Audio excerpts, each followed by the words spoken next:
तरह से activation energy को निकाल सकते हैं। तो आर्हेनियस इक्वेशन क्या कहता है कि K is equal to A E to power minus E A upon R T. तो K क्या है, रेट कोफिशिएंट कहते हैं इस K को। A कांस्टेंट है, E का मतलब होता है एक्टिवेशन एनर्जी। जब भी एक्टिवेशन एनर्जी को दिखाते हैं तो E for energy and A for activation.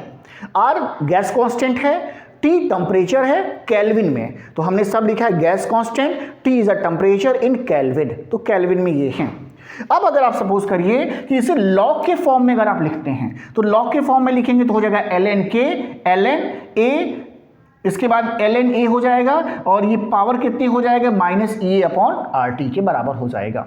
अब देखिए यहाँ पे दो कंडीशन ले रहा है, कह रहा है कि अगर मान लीजिए कि जो रेट कोफिशिएंट या रेट कांस्टेंट K1 है एक रिएक्शन के लिए और एक रिएक्शन के लिए K2 है, और इसके लिए टेम्परेचर T1 है और इसके लिए टेम्परेचर T2 है। तो दो अलग अलग कंडीशन के लिए हम कैसे लिख सकते हैं, तो देखिए एक लिखिए K1 के फॉर्म में, एक लिखिए K2 के फॉर्म में, यानी सब कुछ वही रखिए, बस इसे K1 कर दीजिए एक बार और एक बार K2 कर दीजिए, और इसे क्या करिए माइनस ई अपॉन आर टी वन कर लीजिए और एक बार आर टी टू कर लीजिए।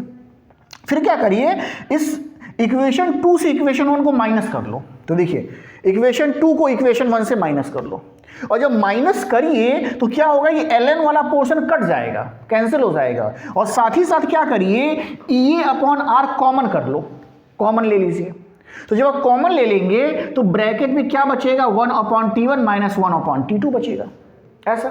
और इधर क्या करिए इसको आप ऐसे भी लिख सकते हैं, देखिए माइनस वाले को आप लिख सकते हैं ln K2 upon K1 is equal to E A upon R, और इसे यहां से क्या करेंगे एलसीएम ले लेंगे, तो ये हो जाएगा T1 इंटू T2 हो जाएगा, ऊपर T2 माइनस T1 आ जाएगा ऐसा।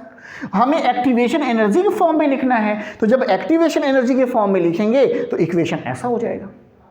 तो अगर इक्वेशन निकालने को भी कहता है तो भी आप निकाल सकते हैं, केवल एक्टिवेशन एनर्जी कह रहा है तो एक दो लाइन ये लिखिए और थोड़ा समझा दीजिए कि जो एनर्जी का डिफरेंस है थ्रेशोल्ड एनर्जी और जो रिएक्टेंट के एनर्जी में जो डिफरेंस रहता है उसी को एक्टिवेशन एनर्जी कहा जाता है। तो ये हमने आपको 2 से 3 क्वेश्चन पे डिस्कशन किया है, और इस 2 से 3 क्वेश्चन में एक क्वेश्चन आना पक्का है। तो आपके एक क्वेश्चन यहाँ से मैंने फिक्स कर दिया है। अगला जो टॉपिक देखेंगे वो फेज रूल को बता दे रहे हैं, और फेज रूल के साथ साथ हम आपको ये लिक्विड क्रिस्टल बता देंगे, उससे भी एक क्वेश्चन आपका आ जाएगा। तो ऐसे एक एक करके हम लोग क्वेश्चन जोड़ते जा रहे हैं, जिससे आपके क्वेश्चन जो है 3 क्वेश्चन तो पक्के हो जाए, 3 क्वेश्चन आप आराम से कर ले जाओ, कहीं को देखना उखना ना पड़े, कॉपी मिले फटाफट 3 क्वेश्चन आप करके बैठ गए 45 मिनट में। तो 10 से 15 मिनट में ही सारे क्वेश्चन करने होंगे टाइमिंग लिमिट देख के। तो ये मैंने आपको आज का बता दिया है। वीडियो पसंद आए तो लाइक करें, और अगर आप नए हैं तो देन कहने की बात नहीं, सब्सक्राइब करें। Okay, thank you.